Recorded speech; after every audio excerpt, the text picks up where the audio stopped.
Okay, ano daw 'tong bulge bracket? Yung bulge bracket, mga investment banks. Malalaking bangko for investment na ang mga kliyente is corporations, ah, iba't ibang gobyerno sa gobyerno ng iba't ibang bansa,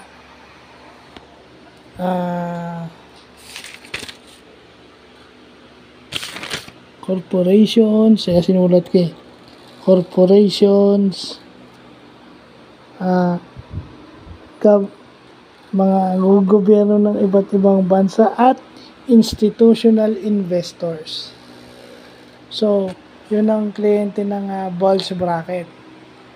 Pag sinabi mo ng mga institutional investors, yun yung mga entities na bumibili o nagpe-purchase ng mga assets and securities. Ibig sabihin ng securities, sila ay bumibili ng mga bonds.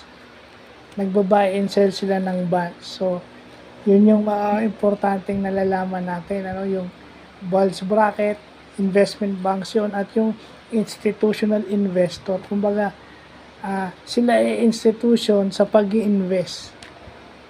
Nag-i-invest sila sa isang bagay, pinalalago nila yon, no? At kumikita sila dahil nag-i-invest sila dun sa endeavor na yun o dun sa project na yun. So, yun lang po.